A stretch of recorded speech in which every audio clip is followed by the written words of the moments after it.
fan, the best is, the best that was, the best that ever will be, ever. Number 4, me, W, none, ask me, therefore, I am the one, only J. Kobe, and welcome to Wrestling Made Simple. We're back. Took a bit of a break there. Unfortunately, my family issues were still going on. I'm proud to say that it has mostly been resolved. Everyone is okay, thankfully. And I will be moving on from here, trying to get back into recording the podcast every week. I took a bit of a break to deal with all that, and I really also had to catch up on Wrestlemania because where I was living, it was a hell of a week of a family member in the hospital, and then the other was that, of waiting for them to recover, really, and then going through that, and then having a basically tornado hit my fucking house. It didn't hit my house, but it did hit the town that I live in. And power was knocked out. Thankfully, we have a generator, but all my Wi-Fi and my TV got knocked out, so I couldn't even watch Wrestlemania except on my phone, and it was just hard to watch because also telephone lines got knocked down. Basically, I was out of internet and phone for 3 days, and that was until Monday, basically. And then I finally caught up on Wrestlemania and Stand and Deliver. I really didn't watch the Raw after Wrestlemania. I read the reviews and saw bits and pieces, and I have to say I thought it sucked. But so that's where I've been. I've been on hiatus because of this shit. So I haven't been on a beautiful beach surrounded by bikini-clad women, drinking Mai Tais and just enjoying life. No, I've been dealing with a lot of shit, unfortunately. But thankfully, everybody's okay, and I do hope that everyone who was affected by the tornado has received power, and those who needed it were able to get the medical attention they need. So, thoughts and prayers go out to them. I am very thankful to say that everyone with me is okay. But so I was kind of out of the loop on wrestling for a week. I finally caught up, and yeah, apparently big week. Besides WrestleMania, WWE has been sold. Endeavor Sports has bought WWE. It is the sports franchise that owns UFC. So, yeah, a lot of shit went down. Vince McMahon is apparently back in the company, but has very little decision-making, even though he was in charge of the Raw after Mania from everything I hear, but did not. It's been basically kind of forced back out of everybody saying, yeah, that sucks, so we're just going to let Triple H win it now. And you could tell after I watched the last SmackDown and this last Raw, it definitely was a difference. From watching the clips and everything and barely getting to see parts of the Raw after WrestleMania, you could tell that it was a big shift from talent being like, oh God, we're going to get released again, to Triple H coming back in and saying, hey, you're safe. Keep doing what we were doing before Mania, and we will be okay. Just relax. So that's awesome to see. So we got all that to go on. So let's go on to the really last SmackDown I was able to watch. SmackDown, WrestleMania SmackDown. As it kicked off with the WWE Tag Team Champions, the Usos, and Kevin Owens and Sami Zayn. Owens talked about how this is going to be the biggest tag team match in WWE history. Kevin talked about how, he really wanted to make a name for himself at Mania. It was just, Jimmy then came out and said Kevin and Sami aren't family for their so-called brotherhood, and Jimmy and Jay have a way bigger ability to wrestle because they are family, way bigger tag team. This kind of led to a little bit of a brawl, but nothing really too big. We then get a fatal four-way of Ricochet versus Montez Ford, Chad Gable, Eric, and fatal four-way to really help give some people momentum going into the fatal four-way at WrestleMania, fatal four-way tag team showcase. Ricochet was able to win, and I was very happy for that. It really goes to show what Ricochet has ability-wise, because everyone in this ring is an amazing performer, unbelievable. So Ricochet picking up the win there was awesome. We then get Bobby Lashley in the Andre Giant Battle Royal. This was cool to see. Bronson Reed, LA Knight, and Braun Strowman all got a big piece of it. The last four left were Braun Strowman, LA Knight, Bronson Reed, and Bobby Lashley. goes out then LA Knight, and then it comes down to Bobby Lashley and Bronson Reed. Bobby Lashley then throws out Bronson Reed to win it. It sucks that Bobby Lashley had to be relegated to this. I felt like he was very much a bigger piece of WrestleMania. He needs to be a bigger piece. I mean, the former world champion, not really getting a match on WrestleMania. I'll get to that more in my WrestleMania review. You then get a backstage segment where Rey Mysterio was thinking, Legado de Fantasma, this was awesome to see. I love this. And Rey Mysterio holds up a shirt signifying that they are the new LWO, Latino World Order. Love that. Thought that's amazing. I was so happy to see that they are bringing it back. We then get Sheamus and Drew McIntyre versus Imperium. Now that Michael Cole even said it on WWE TV, he goes, I know I'm saying it, and everybody's tired of me saying it, but can they coexist? That was funny to see. I like when WWE acknowledges, yeah, we're doing the joke again. We're doing the can they coexist. Sheamus and Drew McIntyre were able to pick up the win. It was a hard-fought match. It's actually really good to see Imperium really show up. But Sheamus and Drew McIntyre were really able to pick up the win. We then get the Men's Royal Rumble winner Cody Rhodes coming out, and basically him cutting a promo for the ages. Cody Rhodes hasn't cut a bad promo since coming back to WWE. I will say that right now. Cody Rhodes has been money on the mic. He was always kind of money on the mic. I'll give him credit for credit too. When he wasn't trying to go to war with WWE, he was always money. Always. Roman Reigns came out and basically just tell LA to acknowledge him, and Paul Heyman, but then told Paul Heyman he doesn't care about any of them acknowledging him. He just turns to Cody and wants him to acknowledge him. And that's basically it. He then raised the championships in front of Cody. Cut to black. It was the perfect go-home for WrestleMania, in my opinion. It really got some storylines going. I wish they could have done more with Bobby Lashley, but with Bray Wyatt, who was his supposed to be opponent, being injured, nothing really you could do. So I wish there could have been way more, but what are you going to do? Let's move on to NXT Stand and Deliver. And I'll say this. When the lights are the brightest on NXT, they will always steal the show. And it's because I truly feel they have more to prove. They feel like this is their shot, and they will not get another one. So NXT always has something to prove going against Raw and SmackDown.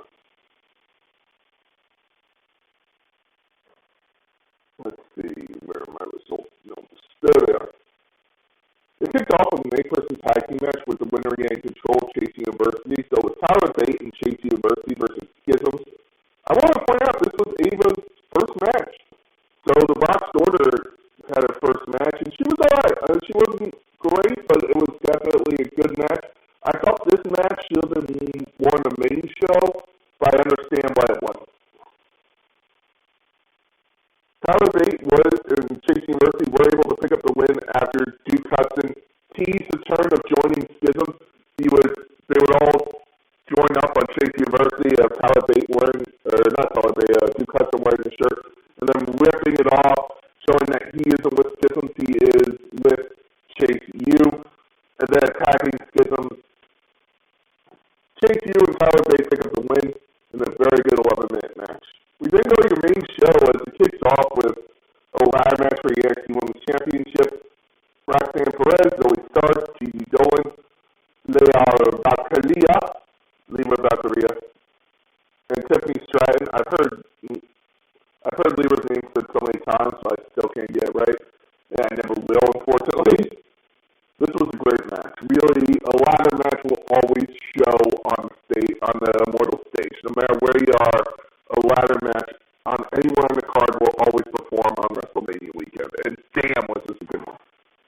Anything that could happen would happen in this match. Jason Shane made her return, attacking Gigi Dolan right when she was about to win.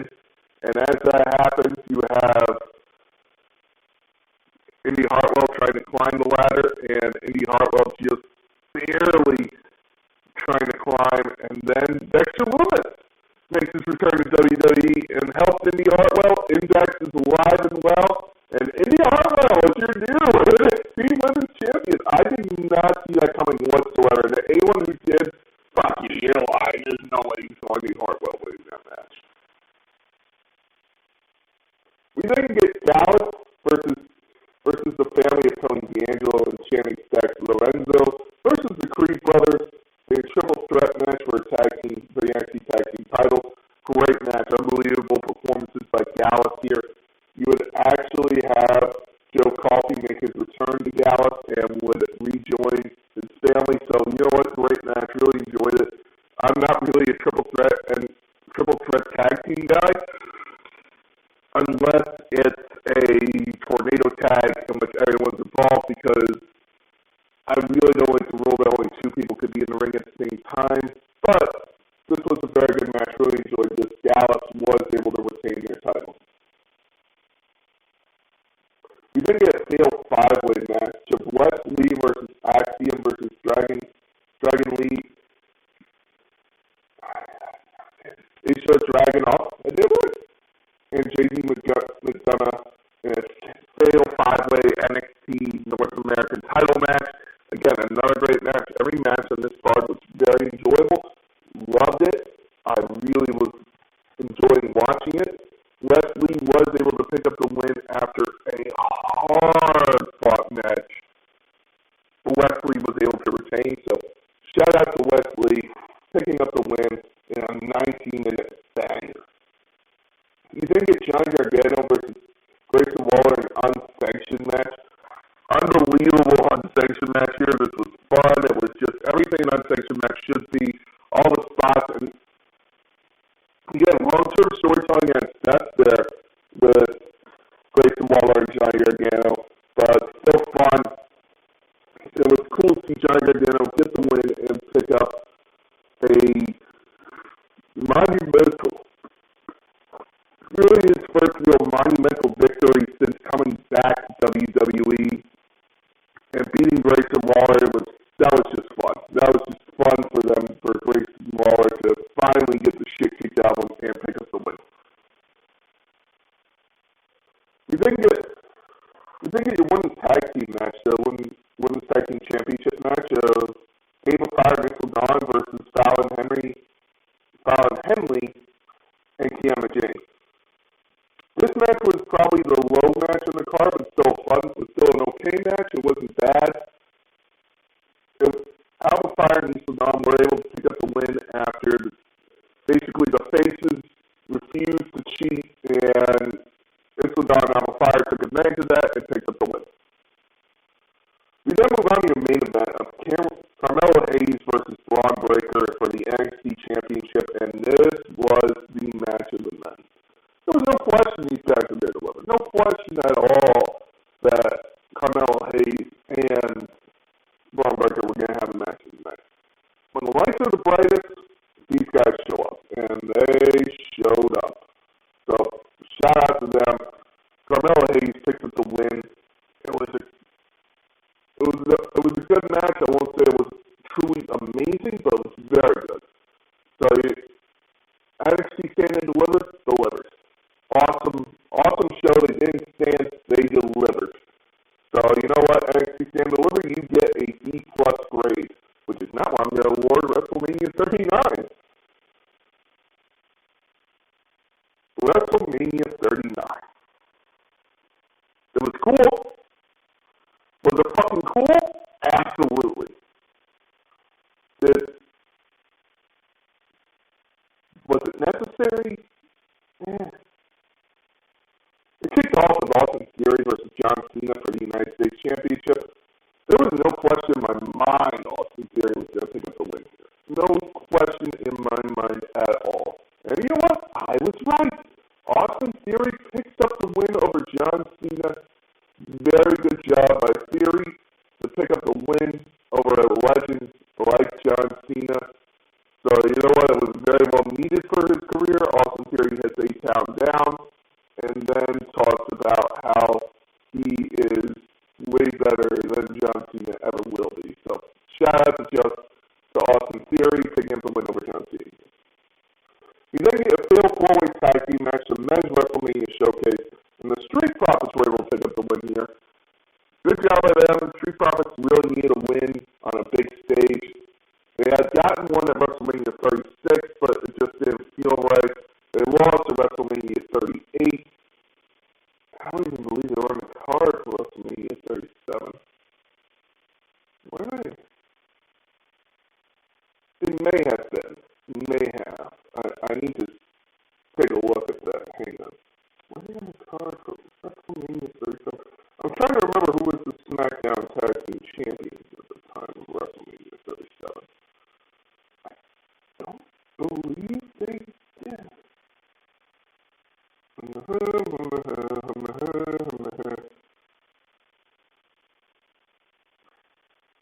Let's see. Women's Tag Team match? Nope. Raw Tag Team. That was Kobe Kingston. Xavier Woods. No, they were not on the card. Street Profits were not on the card for that. So that just goes to show Street Profits need to win really bad. They've won in front of no crowd, so for them to win here is awesome. So good job by the Street Profits to pick up the win in the showcase. And then we have, in my opinion, the match WrestleMania.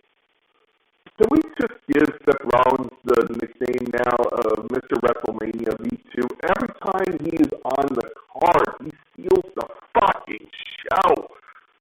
Whether it's against Triple H, Randy Orton, Brock Lesnar, and Roman Reigns, whether it's against Kevin Owens, whether it's against Cesaro, whether it's against Cody Rhodes, Seth Rollins steals the show, and he did it here with someone who's not a full-time wrestler.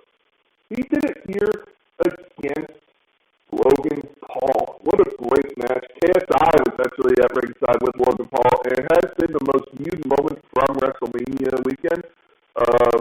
Logan Paul hitting KSI with a frog splash. He was going for Seth Rollins. Seth Rollins pulled KSI in and got hit with the frog splash. Instead, Seth Rollins hits the stomp, picks up the win. Seth Rollins is Mr. WrestleMania now, in my opinion. Any show he's on, he performs. So you know what? Fuck it. Seth Rollins is Mr. WWE at this point. He is everything but the champion. You then get Trish Stratus, Lita, and Becky Lynch versus Damage Control in the 6-woman tag team match. This match was It was alright. Trish Stratus has still got a lot of ring rust, in my opinion. But they were able to pick up the win here over Damage Control, and I really felt Damage Control needed this win. Now I just feel like they're going to fade into obscurity, break up, and we're going to lose what could be a great tag team, and I really feel that would be a loss for Triple H. You then get Rey Mysterio versus Dominic Mysterio in a 14-minute match, which was good, not great. Rey Mysterio did pick up the win here, but I felt that it should have been Dominic picking up the win by very heelish means. Bad Bunny would get involved and actually distract Dominic, allowing Rey Mysterio to give his son a spanking, which was very weird. It was a good match, nothing too amazing, but still a good match. By the way, Dominic Mysterio entrance of the year here, it was awesome. Dominic Mysterio coming out of the prison, and I do want to point something out that WWE really did fuck up with they accidentally showed footage of Auschwitz as their prison.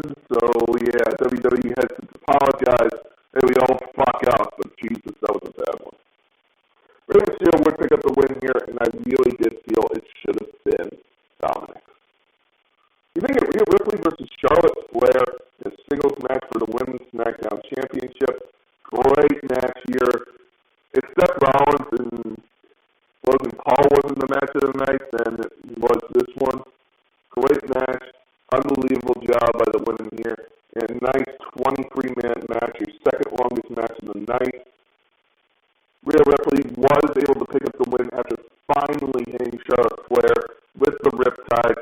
Rhea Ripley is now a star. This is what Rhea Ripley needs to do to become a star in WWE, and guess what? She is a star. She is a star. Oh my God, I can't believe this today. She is a star in WWE now. Congratulations, Rhea Ripley. We think we have impromptu matches. The Miz and he will battle anyone in the arena. And this is is what I thought Bobby Lashley was going to come out, and we were going to have Bobby Lashley defeat The Miz, 1, 2, 3, and get his WrestleMania moment. We did not. We got returning Pat McAfee calling out The Miz for his tiny balls. The Miz says he's not going to wrestle Pat McAfee, and then sees George Kittle on ringside, calls George Kittle out. George Kittle gets in the ring, throws Miz into the ring, and Pat McAfee picks up the win in a 4-minute match. George Kittle did get involved. It was cool to see George Kittle winning on stream, San Francisco 49ers tight end. Awesome to see that. Good job. We then get your main event, Kevin Owens and Sami Zayn versus the Usos. Great match. Everything that you thought was going to happen in this match did.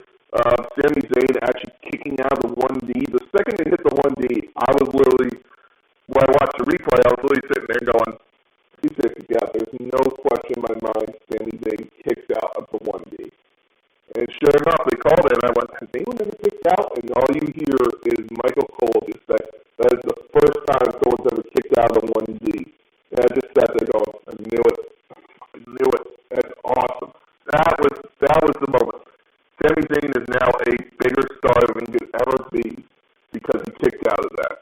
So shout out to Sami Zayn. Sami Zayn would then hit 3 Hulu kicks on Jey Uso, picking up the win. Next season, Kevin Owens and Sami Zayn are your new WWE Tag Team Champions. And also, shout out to Kevin Owens, who is now a Grand Slam champion in WWE. I bet you guys forgot about that one. Night 1 was very good. I enjoyed night 1. It was cool. It was fun. Night 2, however, kicked off with Brock Lesnar versus Omos. Good match.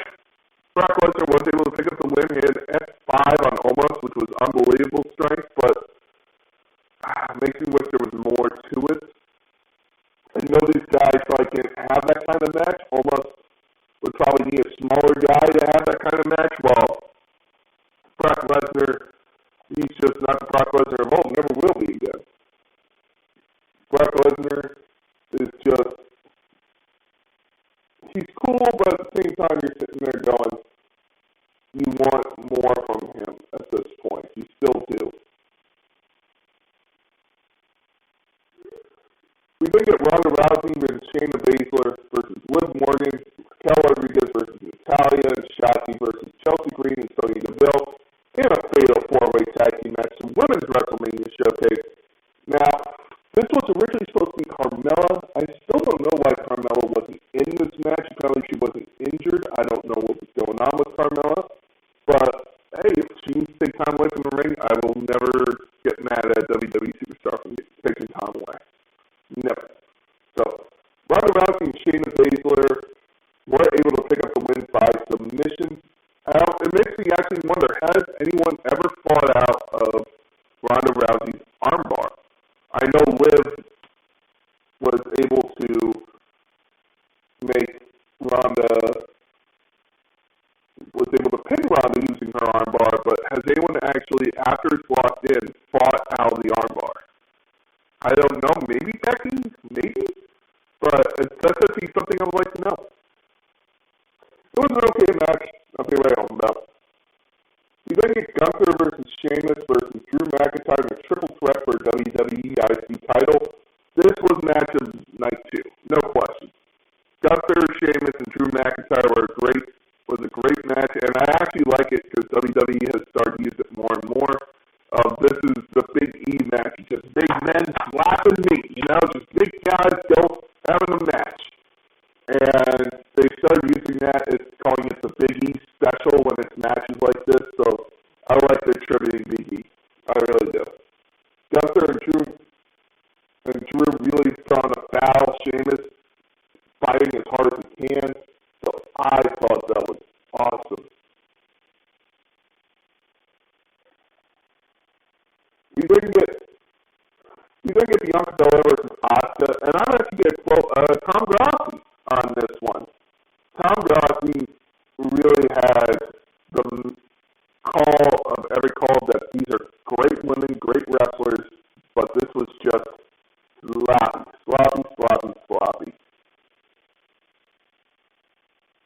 Asuka and Bianca Belair could have had a way better match, and Bianca Belair winning was the wrong call for me because it killed Asuka's momentum of being a heel, going back to her original killer gimmick of being this kind of raptor in WWE. So I really wish Asuka picked up the win. He would have Bianca Belair go as chaser for the title, not as a champion. It's very cool to see her as champion. I'm not going to get me wrong. I like Bianca Belair as champion. She's a hard fighter. But now what? She's beaten everybody. There is no one left for her to fight. Maybe Charlotte? Maybe? But Charlotte is taking time away from WWE as well. So, what do you do now? You then get a singles match between The Miz and, well, it was originally supposed to be The Miz and the returning Shane McMahon, which was awesome. Great pop from the crowd. Shane McMahon coming back at WrestleMania 39. Unbelievable. But then he tears his quad. I don't know if it was his quad, his ankle, his ACL. I don't know. But yeah, he's not going to be back for a while now.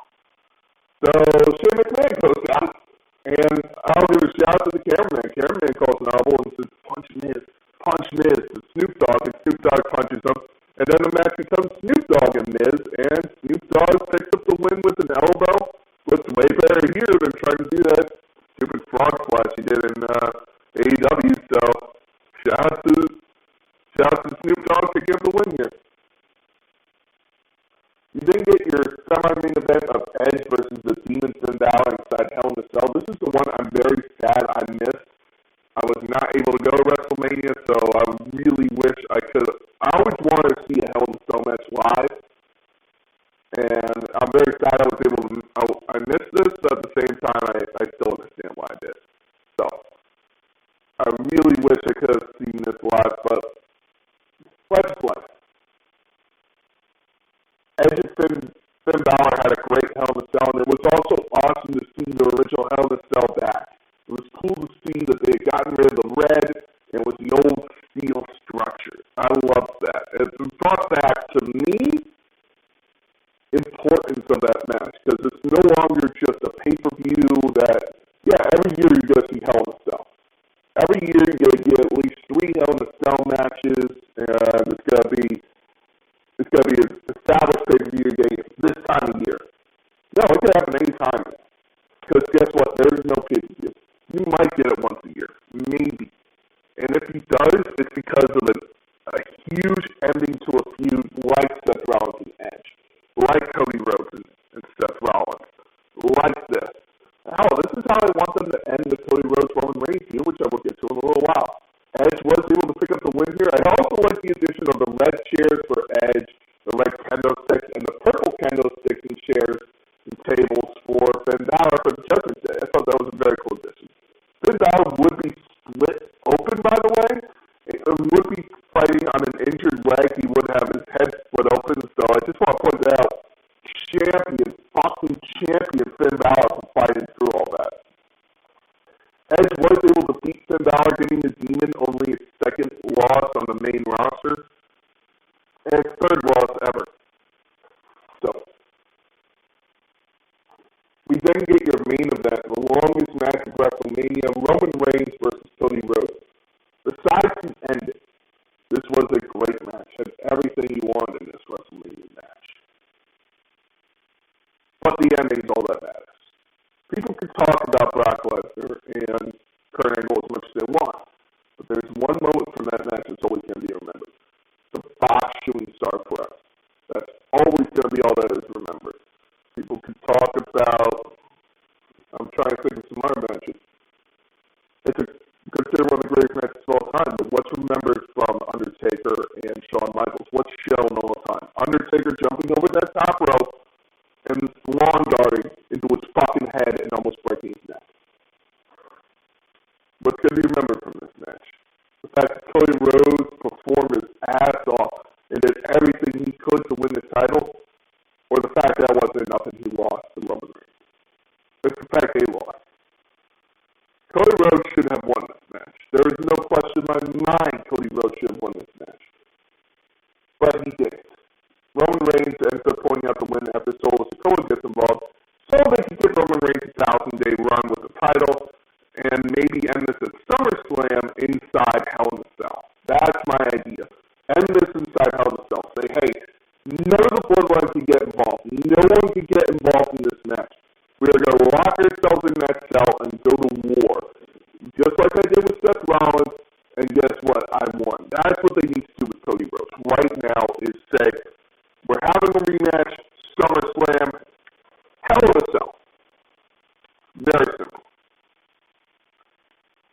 Because of the ending, and because of some of the other screwy matches and everything, C+ for WrestleMania, it's definitely not a W for Triple H. It's definitely not a home run that I felt he really needed for his first WrestleMania in charge, which might be the reason Vince McMahon was brought in for the Raw after Mania, which apparently now he is no longer a part of, but it really makes me go, okay, we needed something else from WWE as their biggest WrestleMania ever. Broke all the attendance records, broke everything it could for WrestleMania, but it was just something else was needed. Let's move on to last night's Raw. I'm skipping the Raw after Mania because it sucked. Raw after Mania sucked, and I just happened to see a couple parts of it. I saw Brock Lesnar team with Cody Rhodes and turn on Cody Rhodes, and Riddle came back. That's it. That was the only big thing that happened on what's supposed to be WrestleMania's WWE's biggest surprise show of the year. Let's see. Last night's Raw kicked off with Rey Mysterio coming out and saying that basically he was so happy he was able to win at WrestleMania, and that WWE's Judgment Day attack on Bad Bunny was atrocious and everything. And then you had Dominic Mysterio come out and be like,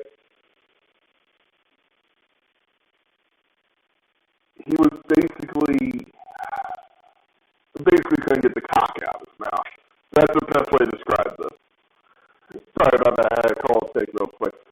But yeah, Dominic Mysterio just couldn't get the cock out of his mouth. He just needs to, he started to come out and says, keep your name out of my mouth.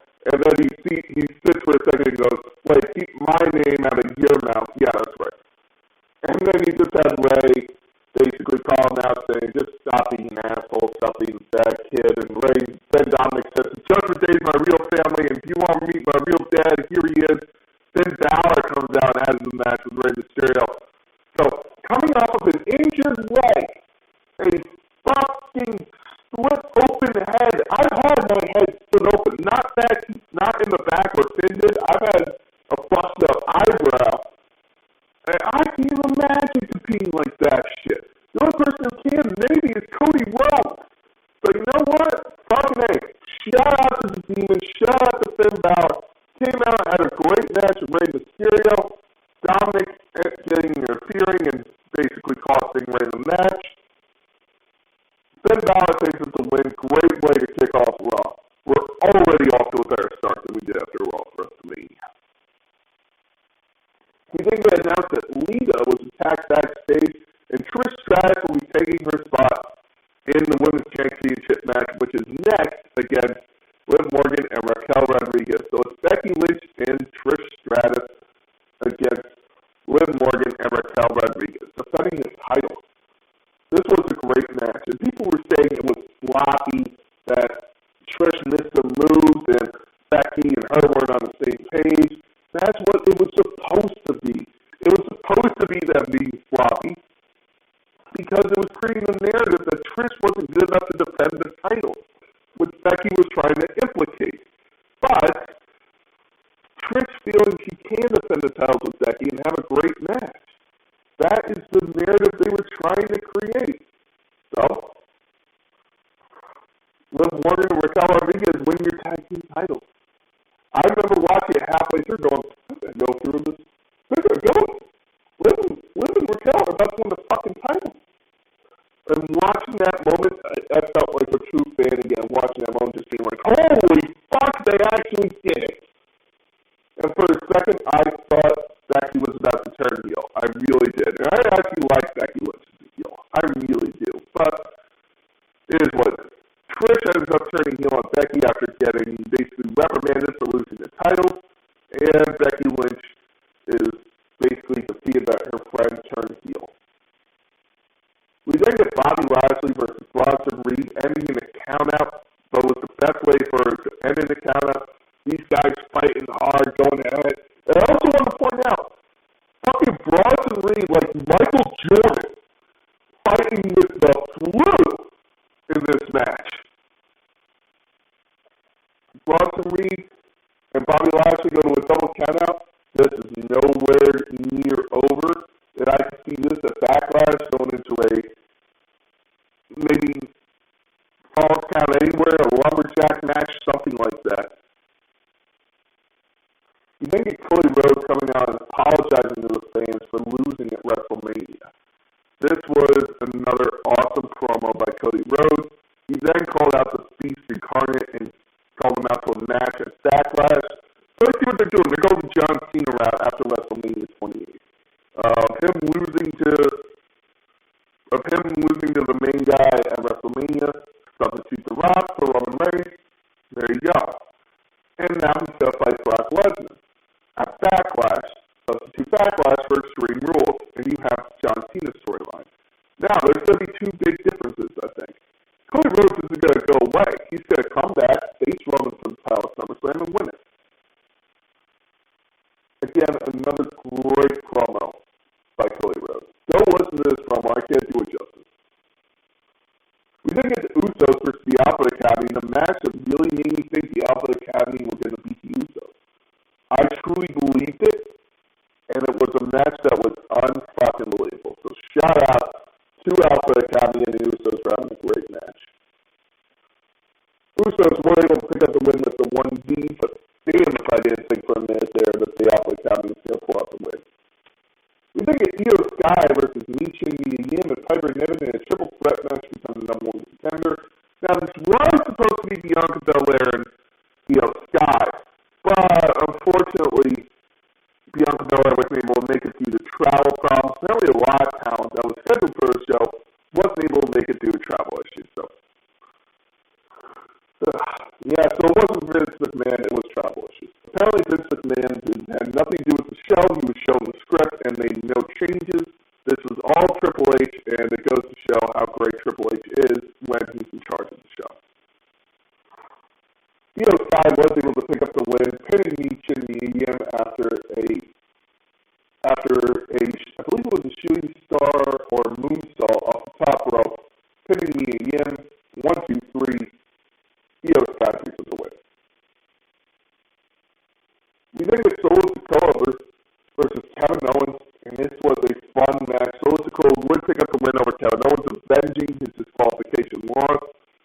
And then the Usos would try to beat up Kevin Owens, but Sami Zayn and Matt Riddle show up, we're told they were not in the arena, and help fight off the Bloodline. Maybe at Money in the Bank, this will be the match of Cody Rhodes and Sami Zayn and Kevin Owens, and Matt Riddle versus the Usos versus the Bloodline in the match. Or maybe they'll save that for Survivor Series and have it be another War Games match. But anyway, Sami Zayn and Matt Riddle make the save, and the faces stand tall to end the match, and Raw. Great Raw. This is a fun one. The shows that I've reviewed so far this week have been fun, and now it's time to go to Backlash 2003. This is considered a great Backlash. It really is. Coming off of the back of WrestleMania 19, this is a fun one coming from Worcestershire, Massachusetts. So, if you know what I'm talking about, this is actually from John Cena's hometown. It kicked off on the pre-show with Scott Steiner defeating Rico. Basically, nothing right home. That was a 2-minute match. Sunday Night Heat match. Then get Team Angle of Shelton Benjamin and Charlie Haas versus Los Guerreros, Eddie Guerrero, rest in peace to that man, and Chavo Guerrero in a Very fun tag team match. Very good. Team Angle trying to pull off some heelish tactics.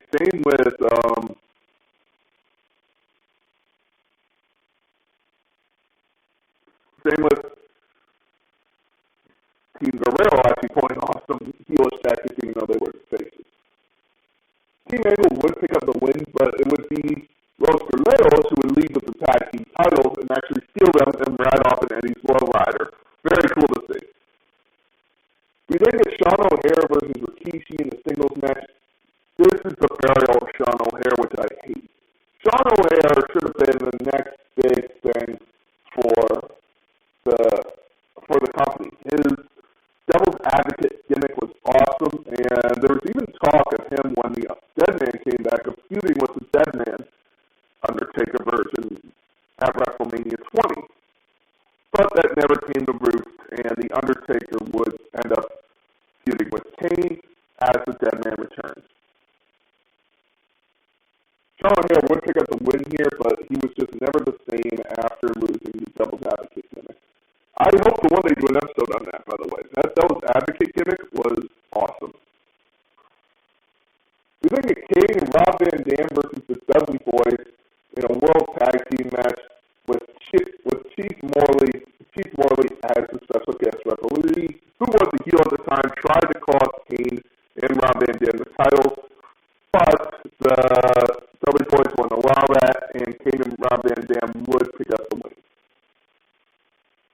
We then get Jazz with Theodore Long versus Trish Stratus, and Jazz would actually pick up the win to become the women's champion in a 5-minute match. I really wish they gave these two more time.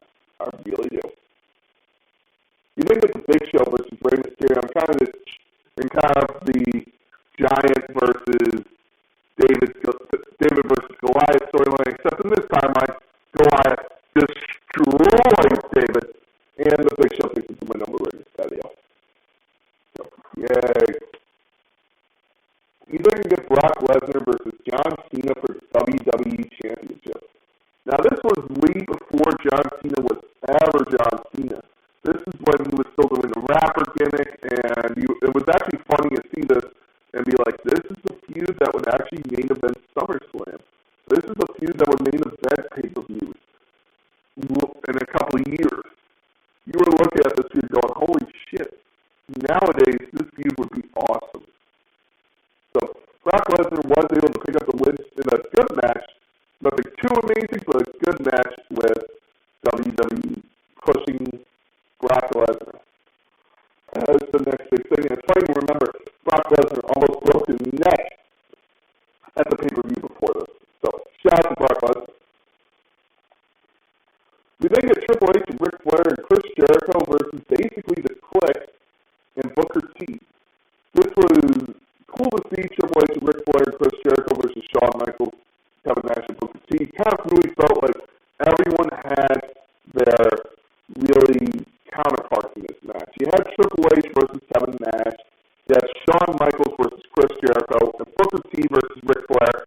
All these guys really paired up well together. So you know what? Shout out to them. Good job. Really enjoyed this. Triple H, Ric Flair, and Chris Jericho would pick up the win. By the way, I want to point out this time that Triple H was your WWE World Heavyweight Champion. And then we get the first time ever match, basically the last time ever. The Rock and Goldberg. So Goldberg coming back to WWE, coming back to wrestling basically after WCW got bought out. He was one of the standouts in WCW. The Streak, one of the best ever from WCW. Going against one of the best ever, The Rock. And people don't talk well about his run at this time. And to be fair, it wasn't that great. Because you really felt that Goldberg was going to deliver amazing matches against these guys.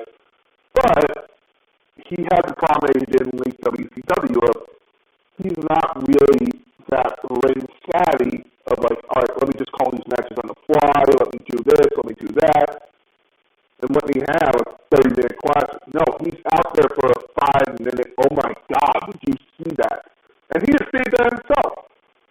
I wish he could have amazing 30-minute matches, but he's not that type of guy. He's the guy who's out there spear, jackhammer. If they win, they kick out a jackhammer, hit me with their finisher. 1, 2, 3. That's what happened. Unfortunately, not. That's not what happened in this match. The Rock and Goldberg did have an okay match, but it shouldn't have been the main event. Brock Lesnar and John Cena should have been the main event.